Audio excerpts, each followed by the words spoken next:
Good evening. For those of you new to our community, my name is Megan Bozius, and I proudly serve as superintendent of the Oradell Public School District.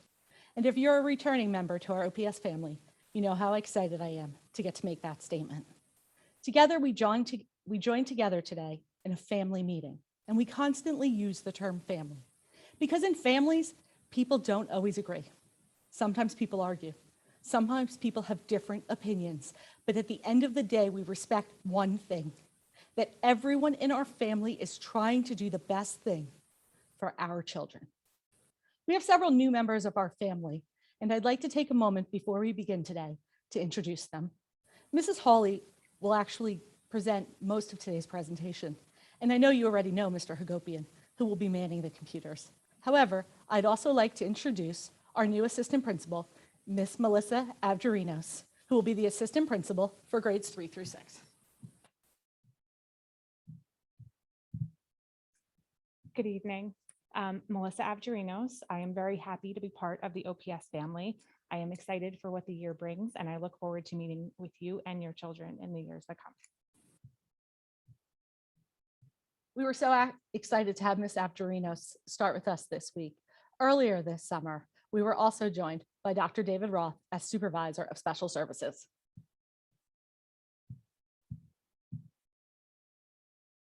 Good evening, Oradell.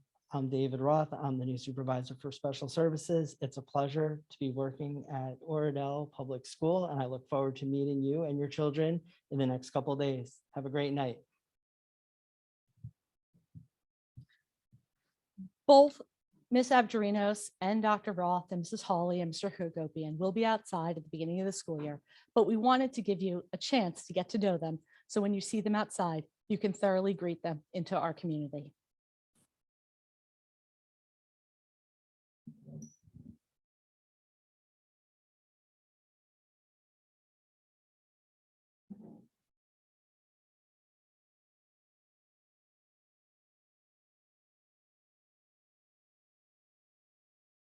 Some feedback that we're not quite as loud tonight, so we'll see if that's better right there.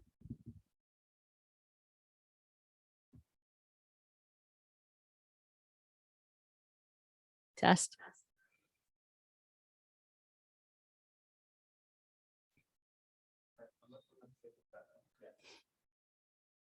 Okay, so let's get on with the show.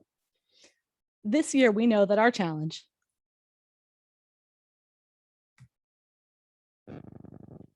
was to return to a full day of instruction at Oradell Public School. That was the challenge given us by the governor. And when the road back was produced, the one thing we were told is that this was a recommendation. Nothing in the road back was allowed to stop us from opening full day for full days of instruction for our students. Once the road back was sent to us, we began planning for the 2021-2022 school year. As the summer progressed, we received additional guidance. So for example, in August, Executive Order 251 went into effect. Executive Order 251 mandates that masks be worn in all school buildings. Later that month, the school pandemic response team met to begin reviewing our reopening plan. Most recently, the governor mandated vaccinations by October 18th for all school staff. Unvaccinated staff will be mandated to be tested once or twice weekly after that point.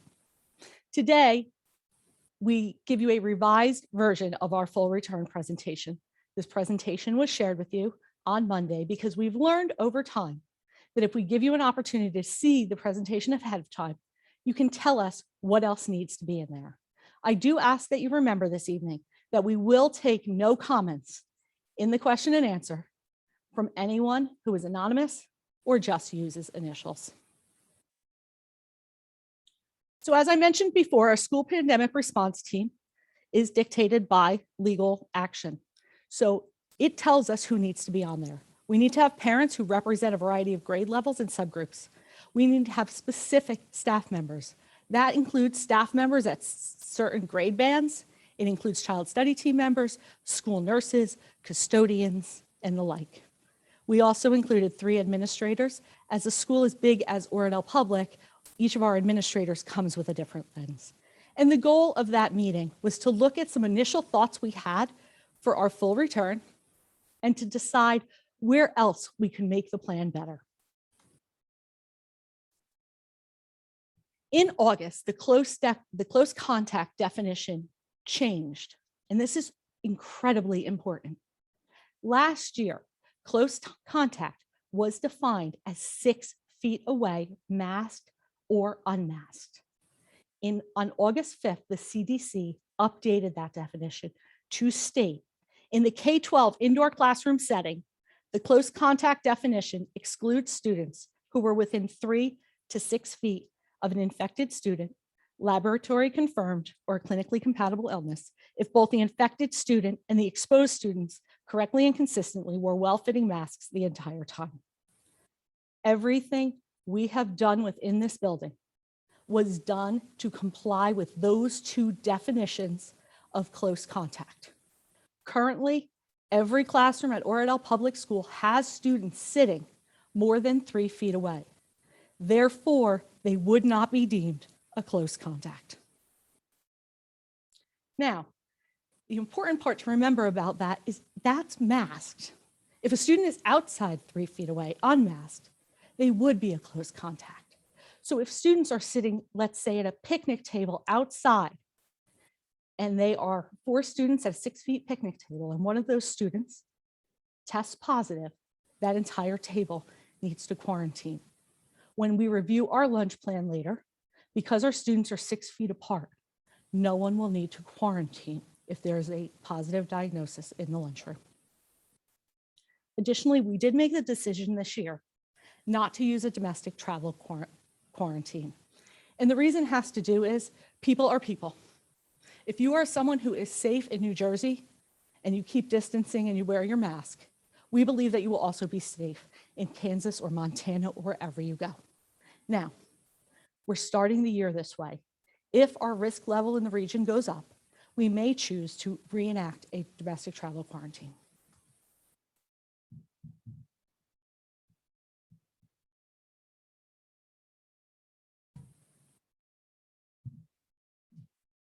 If when you look at this table, you went, what?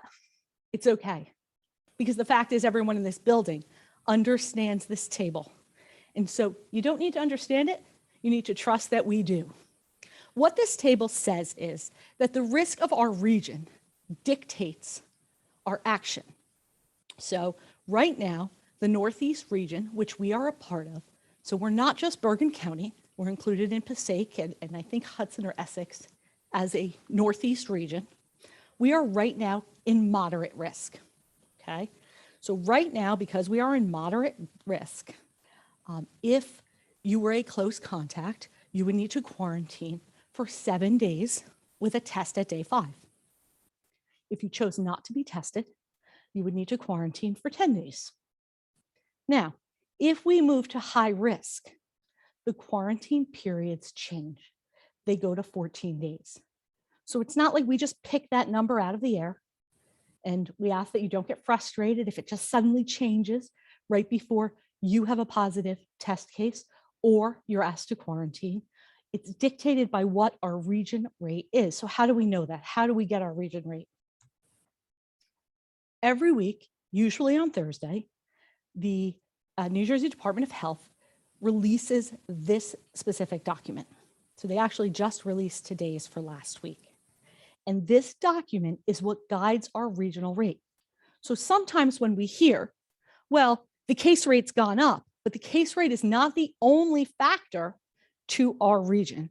It is also the percent of COVID-like illnesses in our region, and it's also the percent of cases that are testing positive.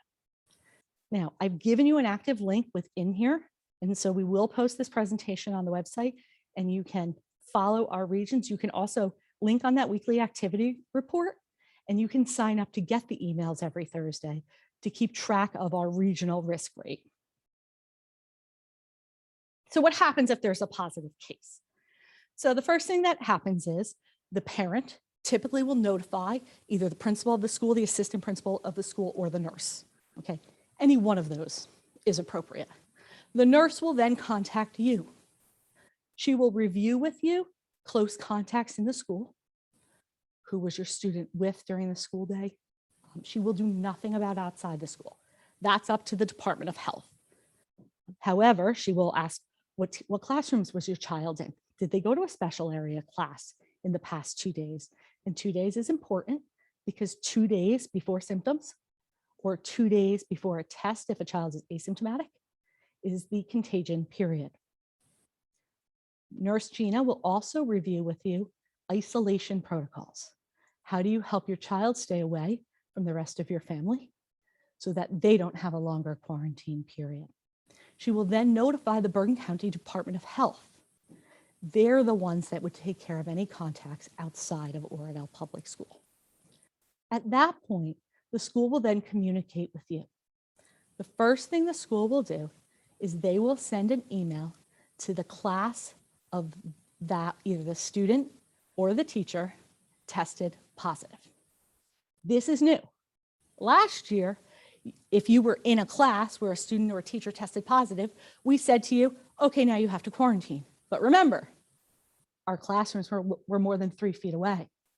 So the only people that would have needed to quarantine are people who were within that 3 feet distance. So we do want you to know, though, that there has been a positive case in your class, so you can be alert for symptoms. We will also, if there were any close contacts, notify them as well. And then the district will send out an email notifying the entire school community that there was a case. It will not say that the case was in 1st grade or 3rd grade or anything like that. It will tell you that there was a case at Oradell Public School. If the transmission is known, so we know that it was linked to external contact, we'll tell you that as well. However, that information from the district is only to help you keep track of the overall health of our school community. At that point, any additional cleaning procedures will also be enacted. Our classrooms are cleaned every night, so there usually is no extra cleaning that has to happen unless a student is leaving in the middle of the school day. So additional notes about quarantine. There were a lot of questions with regard to, okay, if one student in a class tests positive, I get that there's going to be no quarantine, but what if 2 students test positive? We have yet to get that data from the Department of Health. Okay, so I know that's a little frustrating, but again, the Department of Health is our guiding force. Every time there's a case, we call them. We give them all the information we have, and they guide our next steps. If a class does have to quarantine, or if our full school needs to go remote for any reason, the remote instruction will mirror the on-site day. So what does instruction look like if your child does have to isolate, or if there was a close contact, maybe a sibling in your house is a close contact to one of their siblings who is a positive case? The road forward states that students who miss school because of quarantine or positive diagnosis must be provided with virtual or remote instruction in a manner commensurate with in-person instruction to the extent possible. What is possible will be determined for each individual case.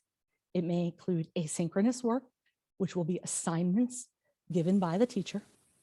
It may include streaming, where we do have the student stream right into the classroom, and it may include a check-in with a staff member. So I could see a combination of that being used in most cases. I do not see us saying, oh, you have a kindergartner that has to quarantine, let's have them stream into the classroom for 6 hours, because that's not a great use of anyone's time. I could see the teacher assigning some work.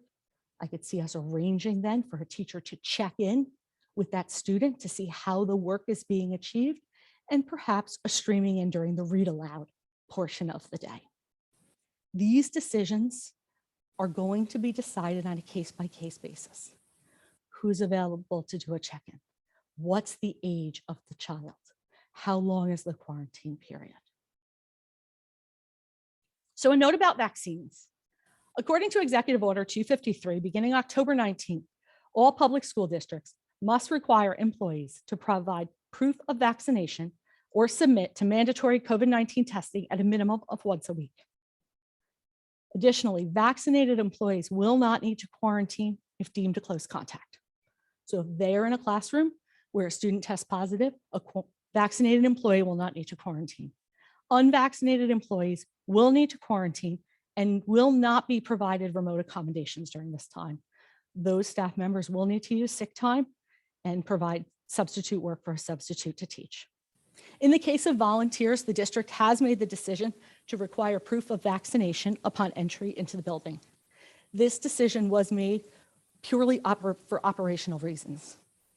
With any staff member who may need to provide proof of testing, we can give them a set day that they need to provide it.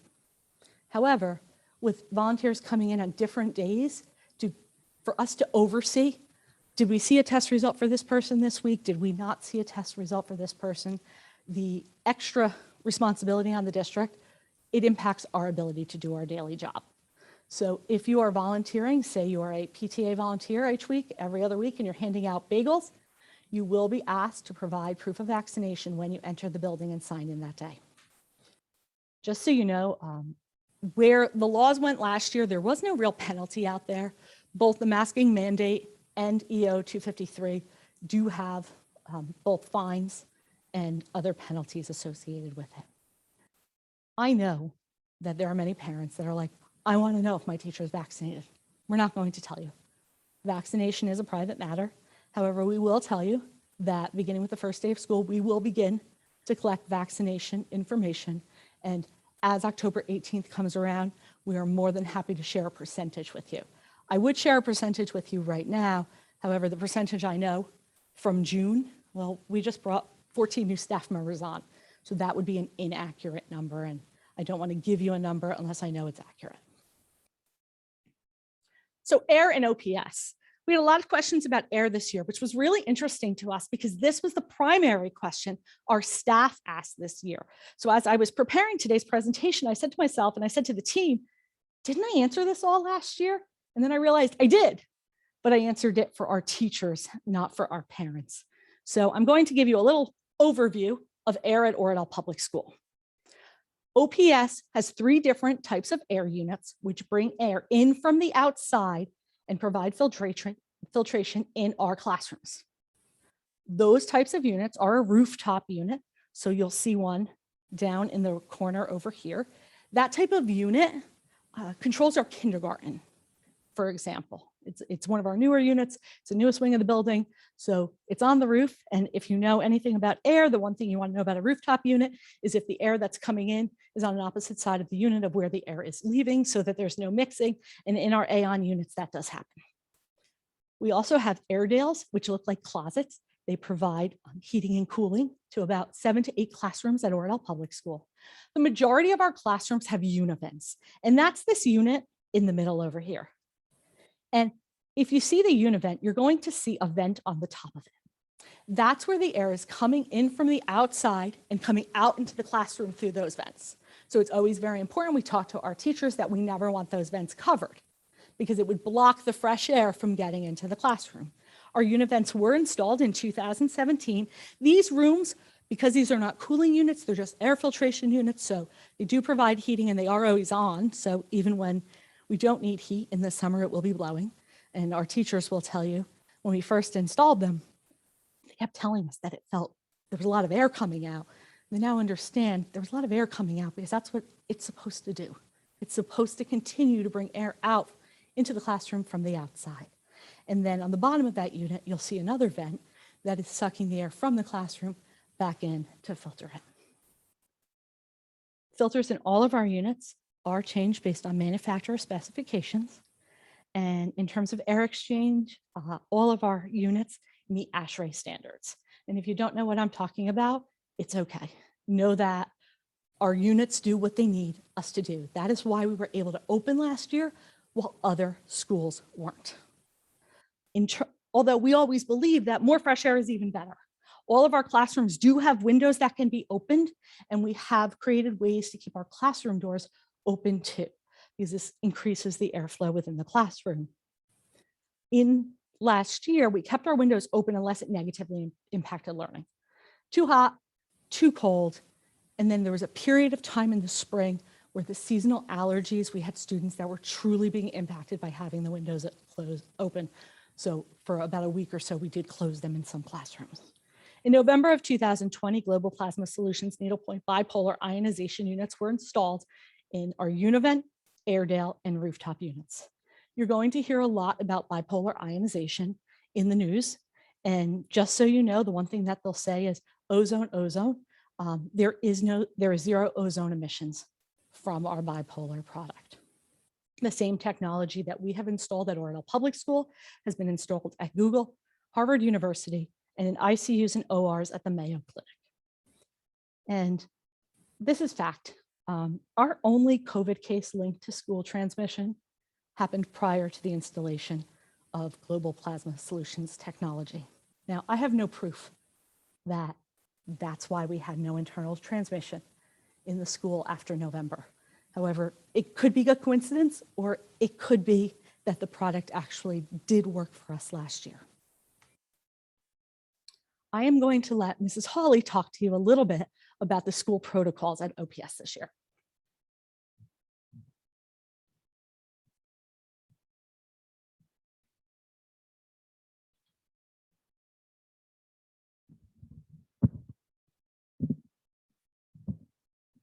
Good evening. I'm Michelle Hawley. For those of you who are new to OPS, welcome. And for those of you who are coming back, welcome back. We're very excited to be able to start this school year with the least interruptions necessary to provide our students with a full day educational school day. So on the screen, you'll see something that if you were at OPS last year and had a student coming in person is very familiar to you. It is our daily attestation. We ask that all students and staff members fill out this daily attestation. It asks if you're experiencing any symptoms that are COVID compatible. So at the top, if you have any of the following symptoms, such as new cough, shortness of breath, difficulty breathing, new loss of smell, or new loss of taste, that is a reason not to come to school.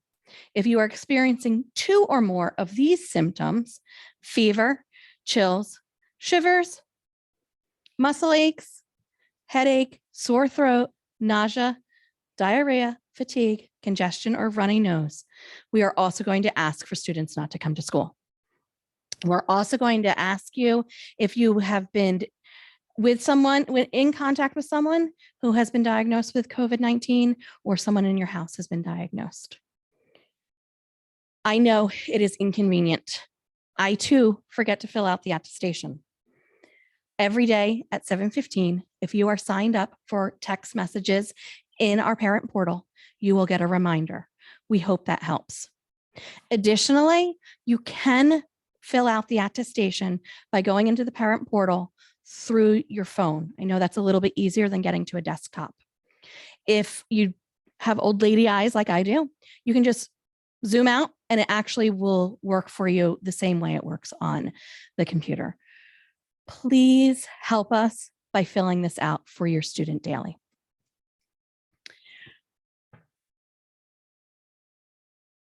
If you forget and data has not been submitted, the student or staff member will be provided a reminder email or text. And if your child exhibits 2 symptoms from one list or 1 symptom from the other, this means you should not send your child to school. You should still call the absence line and Nurse Gina will follow up with you.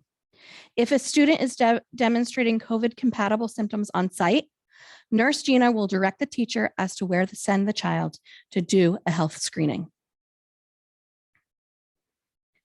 The attestation is a guide for when a child should be in school. We know it's a little tricky. We know COVID compatible symptoms are also symptoms for a common cold or for allergies. If a child is sent home from school with either 1 symptom from the first grouping or 2 symptoms from the second grouping, a COVID test will be required for them to return. If a child is home because of symptoms, one of our nurses will follow up and decide whether a COVID test is necessary. If you have a child with seasonal allergies, please make sure there is medical documentation in the nurse's office of these allergies so that it can be factored into the decision about the need for school absence or COVID testing. One of the questions that we got was, what are the classes going to look like? We haven't been in the school in a year and a half. So we have for you classrooms at each grade level. Here we have kindergarten classrooms, a kindergarten classroom. Bear with me, I can't see the bottom of my slide.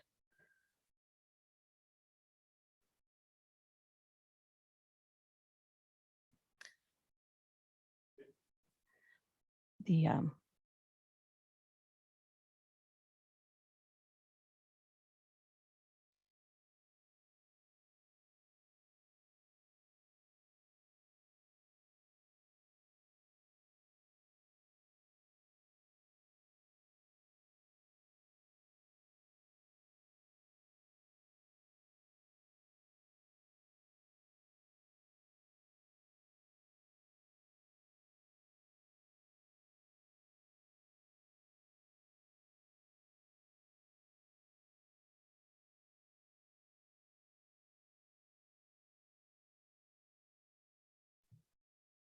Okay, thank you to Rami Mardini, who is our tech, who helps us with all things technical. I couldn't view the bottom of our slide, so I wanted to be able to give you accurate information. So in kindergarten, students are sitting at least 5 feet apart during instructional time. In first grade, students are sitting 4 to 5 feet apart. Here is a second grade classroom where students are sitting 4 feet apart.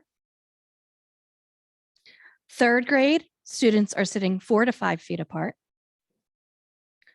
Fourth grade, students are sitting 4 to 5 feet apart. And you'll notice that we have 2 different types of desks here. So we're not just throwing desks in the room and counting up the right amount of desks and chairs for each class. We're looking at making decisions based on class size and room size to determine which of our desks fit best into the classrooms. Additionally, in fifth grade, we have students sitting 4 to 5 feet apart. We've thought about this so much and have measured and looked at our square footage in our classrooms, so much so that we realized that fifth grade students have more students in the class than fourth grade. So we actually switch classes between a fourth grade and a fifth grade teacher so that there's more room for students to sit 4 to 5 feet apart. In sixth grade, we have students sitting also 4 to 5 feet apart. All adults and children will wear masks inside the school building. Masking will be optional for outside. All students are asked to bring 2 masks and keep 1 extra on site. We will also have additional masks in the nurse's office.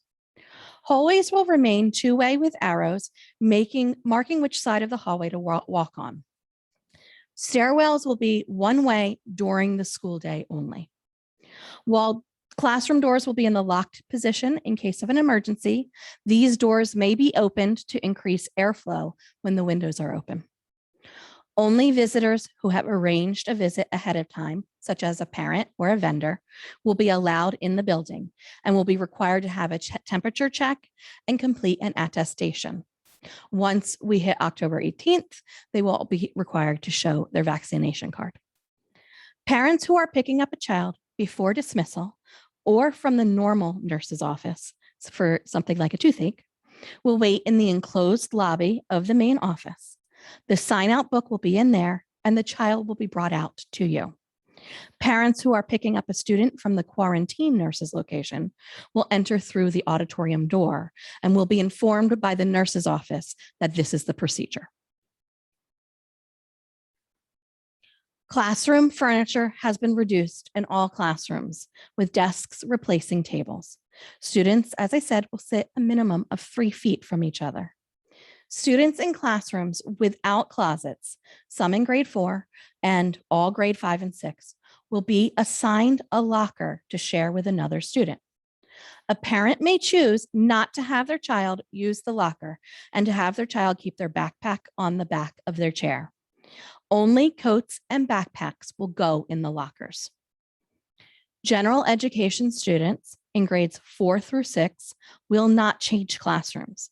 They will have 2 teachers. However, the teacher will change classrooms. This will allow each student their own desk as a home base for their supplies. Our bathrooms. As last year, our urinals in the boys' room are still closed, and each boys' bathroom has 2 stalls, which provide partitions between individuals. Plastic plastic barriers are in between all sinks in boys' and girls' rooms, and the bathrooms are cleaned throughout the day. Water fountains. The drinking part of the water fountain will remain closed. The bottle fillers will remain open. So if a student needs to fill up their water bottle, they will be allowed to do so from our bottle fillers, which are filtered water. For entry and exit, students will enter and exit at designated location. The doors will not open until 8:20. However, there will be outdoor supervision at 8:15. Students will enter utilizing the following protocols. Kindergarten students will enter via the kindergarten door and go directly to their classrooms.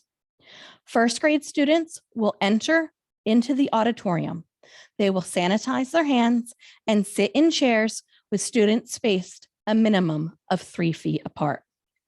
Second grade students will enter on Church Street. They will walk to the gym, sanitize, and sit in the designated location. Third to 6th grade students will line up outside until 8:30 when the bell rings.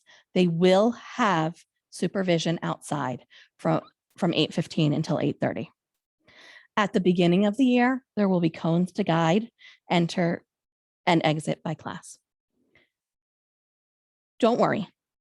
When we send out the next community blast, welcoming you back to the year, there will be an updated arrival map that will guide you, and there will be signs up everywhere and extra adult hands to show students where to line up.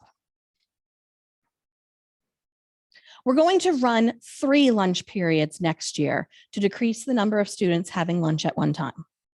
Our first lunch will be from 11 to 11:45, and that will be for grades 3 and 6. From 11 to 11:20, 3rd grade will eat lunch first in the MPR, and 6th grade will have recess on Memorial Field. We will then switch this so that 6th grade eats and 3rd grade plays on Memorial Field. Our second lunch will be at approximately 11:50. We've allowed about 5 minutes for changing in between so that we're not getting too crowded in the hallways. And our second lunch will be for grades 4, 5, and K. 5th grade will eat first in the MPR while 4th grade goes out for recess on Memorial Field. Then we will switch. 4th grade will eat. 5th grade will have recess. Kindergarten will eat in their classrooms and then have recess on the backfield. Third lunch for grades 1 and 2 will be at 12:40 to approximately 1:25. 2nd grade will eat first in the MPR, and 1st grade will play on Memorial Field. Then we will switch, and 1st grade will eat, and 2nd grade will have their recess. Please know that these times are approximate, as we are really looking to see how things go, and we may have to change based on the flow of students through the building and outside. Some additional lunch facts. Kindergartners will eat in their classrooms. Students in grades 1 through 6 will eat in the lunchroom. Only one grade will be in the MPR at a time. Students will be assigned 6 feet away from the next person. All windows will be open. Hallway doors will be open, and a minimum of 2 external doors, which will be monitored by an adult, will also be open. An additional custodian has been hired for the lunch periods to ensure that all tables are cleaned between students exiting and entering. Students will put on their masks to go to the hallway for the bathroom, the bottle filler, and they will also put their mask back on immediately when done eating.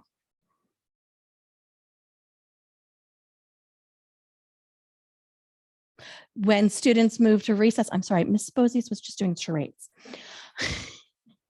When students will be moving to recess, they will also wear their masks. This is a tight area, and it does a lot of movement. So it's just safer for us to have our masks on, even though they will be moving to recess outside. Additionally, no students will sit across from each other. So they're sitting next to each other 6 feet, and no one is across from one another. Families that choose to take their child home for the lunch recess period. You may pick up your child on the basketball court. There will be a table there with a clipboard for each grade. A sign-out sheet will be on the clipboard. For the purpose of safety in an emergency, your child must stay out for the entire lunch recess period. You do not need to enter the building to sign your child in. However, they must come back through the main door. We will assist them signing back in using a similar process that we use when a student needs to sign in when they're late to school. We did look at whether there was an opportunity to do a non-visual handoff like out at the end of the day. However, since we are still during the school day, there are legal and logistical factors to consider. So what does it look like in the lunchroom? I want to give a shout out to my sixth graders who came in today to help set up for our kindergarten first and new student families who will be doing a scavenger hunt of the building tomorrow. They also had the opportunity to show us what lunch will look like with students. I believe Mr. Hagopian is in there as well. So you'll see that students are 6 feet from the next student. So they ultimately have almost their own table, and they're 6.5 feet from the students who are diagonally across from them. One change from an earlier presentation is we struggled with space and keeping safe entry and exit when students were 6 feet apart and 9 feet behind. So please notice the new difference.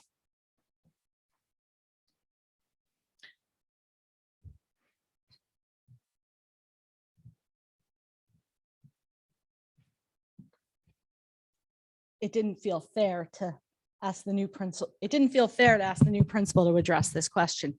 So I'd like to address it. I know that one of the most controversial parts of our full return is that we are planning to eat lunch in the lunchroom. So why? Well, first of all, I had fears of rain on the first day of school, and we are going to put all of this effort into eating outside, and then our plan is not going to work. So we decided the most important thing to do right now was to plan for an indoor recess, an indoor lunch and an indoor recess. Now, second, everything we did was to keep consistency of instruction. What did we know about close contact? Close contact when unmasked is 6 feet away. We have a lunchroom where students could be 6 feet away. As I said before, districts that are using picnic tables have their students sitting closer than 6 feet. Those students will need to quarantine if there is a positive case. Now, that being said, we've never at OPS just kept one thing. We constantly work to make things better. So just because we have planned to have lunch in the lunchroom doesn't mean that's the plan for September, October, November, December, and next April. Frankly, we already do have plans to start experimenting with different lunch structures outside. We will do that in a slow and systematic way. And what I'm going to ask of this community, if you're uncomfortable, then you take your child home for lunch. And when you find out that a specific grade level is starting to have lunch outside, don't call and tell me it's unfair. What's fair is putting a process in place that will keep our entire community safe. And that is what we are determined to do. But we're going to do it in a way that's best for all of us, that allows us to know that our children are chaperoned outside, are safe outside, that we have protocols to keep them 6 feet away when they're eating lunch outside. So I did want to also just tell you a little bit about the lunchroom. I have been in there every day for the past 7, it feels like 2 weeks straight, actually. Here's what's really interesting. Normally in that lunchroom, if we had normal lunch, we would have 440 students eating in there. At maximum, we have 120 students eating there this year. So please know it's a very different lunchroom. When those 6th graders came in today, the first thing they said was, we each get our own table. They didn't see it as a bad thing. They saw it as just part of a new way. So please know that we are going to continue to work on lunch. And if that is something that is stressing you out a little bit, we will continue to work on the protocols that allow you to take your child home for lunch. This is Holly. It's all you.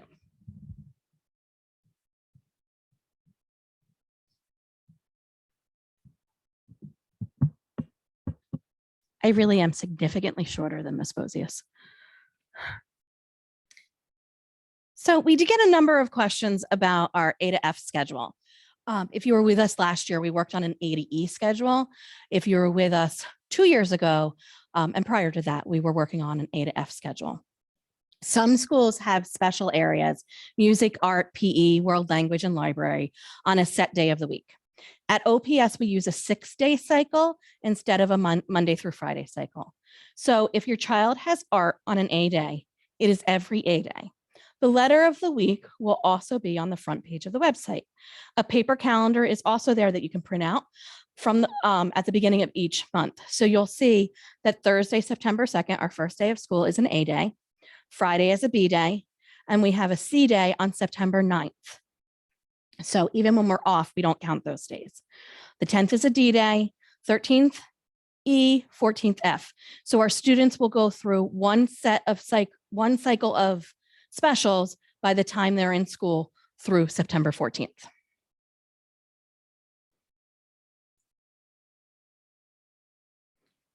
So we got a lot of miscellaneous questions. I'm going to try to answer all of them. That would hopefully this will help you rest easy. As Ms. Bozius has said, she has been in the lunchroom. She and our BA, John Mamora, have been walking around with yardsticks and flexible rulers. And we have looked at so many different ways of opening up our school safely with the least disruption possible. Why are masks optional outside? So right now we're acknowledging that transmission rates are reduced outside. And considering that we have a 6-hour school day this year, we decided to put the decision about outdoor masks into each individual family's hands. We could survey the school. We took a survey of the schools in the county, and it was the predominant approach being taken. Additionally, the guidance recommends masking outside in crowded areas or during periods of sustained contact. 100 students on all of Memorial Field allows for distancing. If a child tests positive, we will continue to trace recess by asking the student questions. Is there a recommendation for a type of mask for students? We do require a mask and not a gaiter. Additionally, masks cannot have plastic air vents. While we don't have any recommendations, this article link may help you, and you'll be able to click on it when you access this presentation. I do want to note, I know there were some questions about students wearing masks well. I will tell you that after being with the students last year, when we were in school, the majority of our students need no help keeping their masks on snugly over their nose and mouth. They really do a great job. Sometimes they need a reminder, but it's become part of the routine. We even have it set up so students can go out into the hallway to blow their nose. And if they sneeze into their mask and need a new mask, Nurse Gina always has extras for them. I feel really confident that we will be able to continue wearing masks safely and correctly until it is safe not to have the mask mandate. What about snack? So students in grades K to 2 will have a morning snack. They will eat outside unless there is inclement weather. They may use the lunchroom tables in the NPR for snack to allow for 6 feet of spacing while unmasked. Students in grades 3 through 6 will not have snack because they have lunch either at 11 or 11:45. What about snack for half day, since our first 2 school days are half days? Students will all be provided an opportunity to go outside for snack on a minimum day, 12:30 dismissal in all grades. Will there be any open air classrooms? Instrumental lessons have an area outside under the tent. Speech sessions, ESL testing, counseling sessions with tiers, et cetera, have access to additional small tent in case a student needs to take a mask off. Individuals will be 6 feet away. There is also a lot of space at OPS. In the spring, teachers had students bring towels in, and they were able to read and write outside on them. Will students share materials? Students will have personal materials in their classrooms, such as their pencils, their markers, their glue sticks, their binders. However, they will share materials in special classes like balls or rhythmic instruments like bucket drums. In kindergarten and first grade, students will share laptops. We are not one-to-one in these grades. We do have wipes to wipe down the laptops, and students will sanitize and when entering and re-entering their classroom. Supports like intervention services and talented and gifted happen. A combination of pull out and push in services will be offered. We will be cognizant of student mixing. However, the instructional spaces will be set up with a minimum of 3 feet of spacing between all students. Will there be additional assessments to identify learning loss at the beginning of the year? Students in grades 4 to 6 will be required to take the state mandated Start Strong assessment in October. Additionally, all students have their reading level assessed each fall. They also participate in a district writing sample. In the area of mathematics, we do have the data from last spring's Linkit assessment for individual students and groups to identify areas to strengthen. They will take Linkit again in the fall. However, the fall assessment will gauge their knowledge of their current grade level skills and not the prior year. Can older students travel through the building this year to pick up younger students? Yes. However, they must exit the door their younger sibling will be dismissed from and wait for them outside. They may not wait in the hallway. Thank you. We're working really hard to continue to grow our strong roots at OPS so that we can stand tall and work together to provide the best day for your child. Are there any questions that anybody wants me to address or Ms. Bozius to address? The team is working hard. They look like they're in a newsroom right now, typing and reading.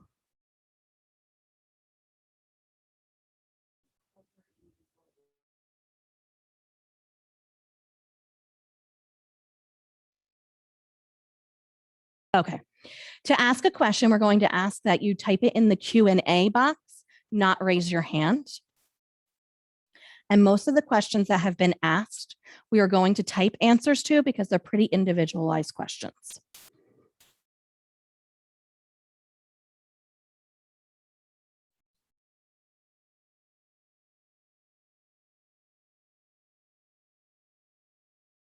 Okay, Raleigh, can I see the question?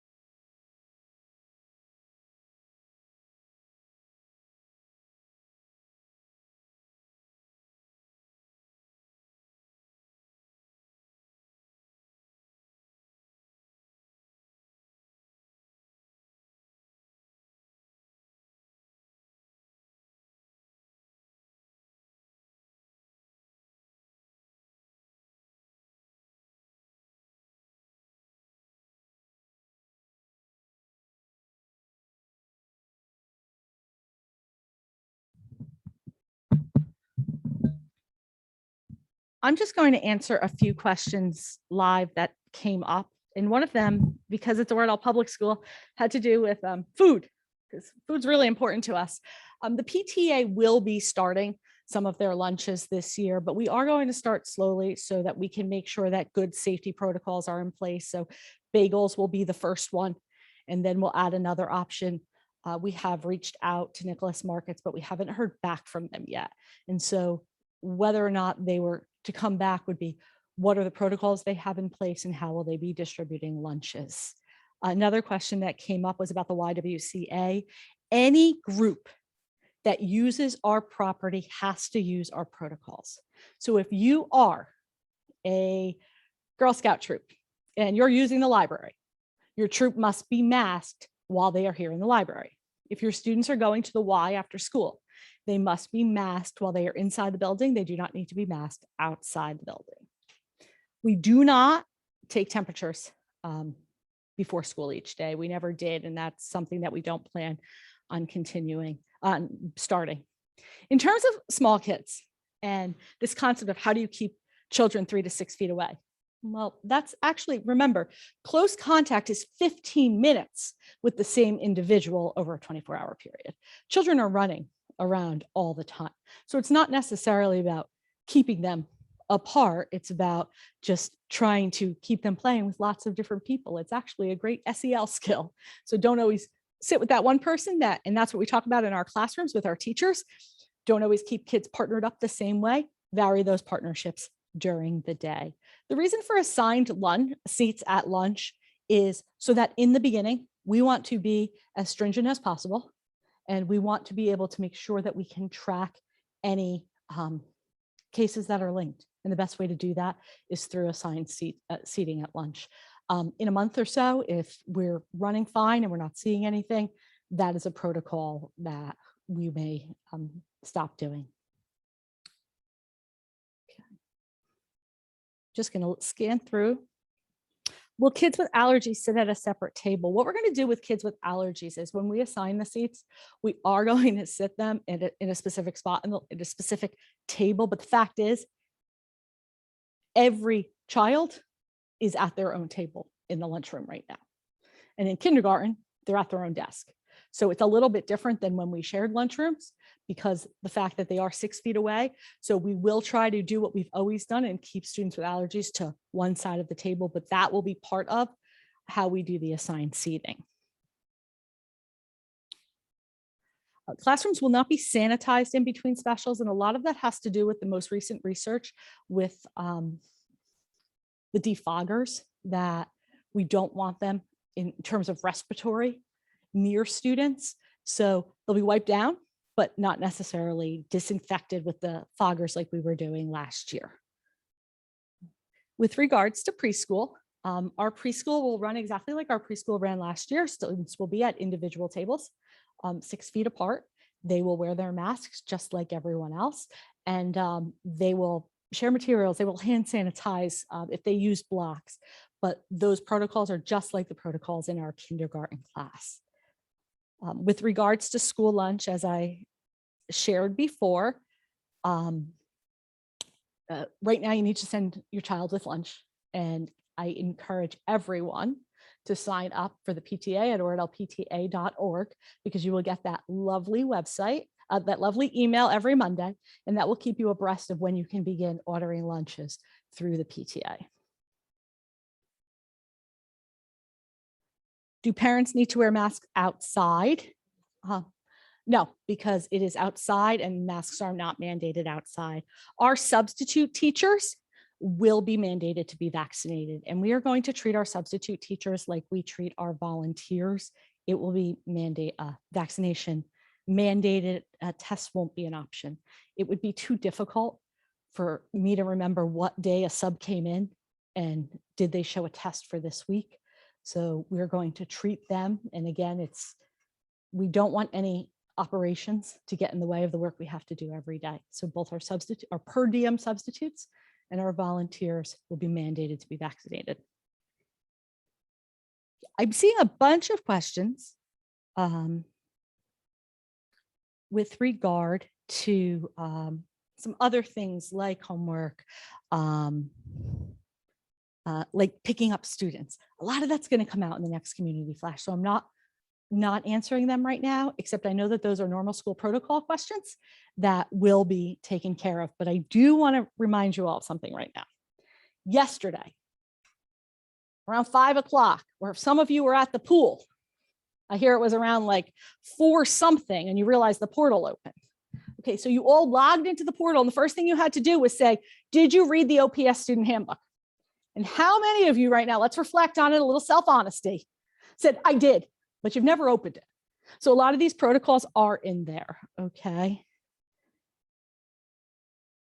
With regard to air, we have had air quality tests done in the past, and we have also last year spoke at length about with the people that installed our equipment in terms of how much fresh air was coming in. We also did increase There's that level that you can put it at it, whether it's medium or whether it's high. We did increase on all of our univets to make it the maximum amount of fresh air coming in from the outside.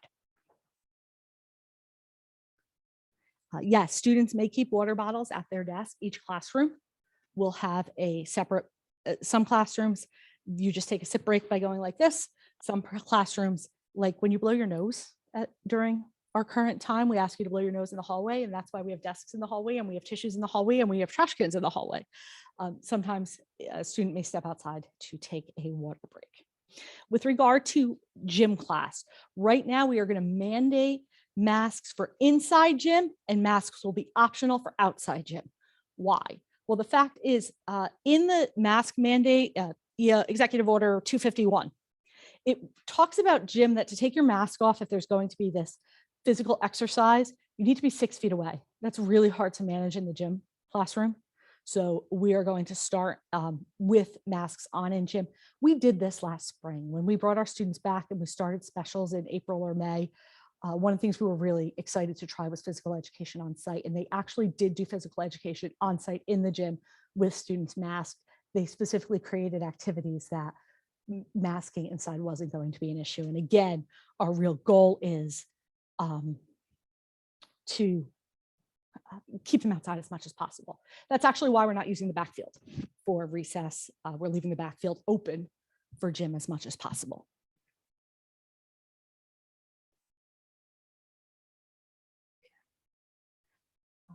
An international travel policy just states that if you travel internationally, you do need to quarantine for a set period of days. Right now, that is 7 days from return. If you get a negative test result, when you get a specimen collected on day 5. So you travel, you come home, you wait 5 days, you take a test. As long as that's negative, you can come back to school on day 7.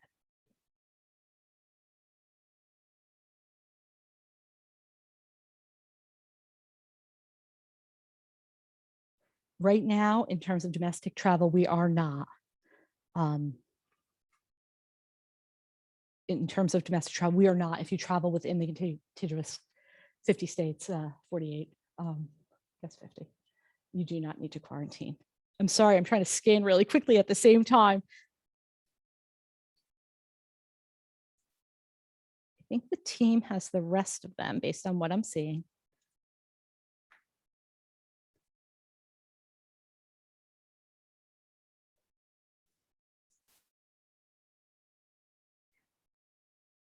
We have answered 42 questions so far. I want to thank you. Wasn't looking forward to this tonight. Last fall, this went really well. Okay, we did 3 presentations.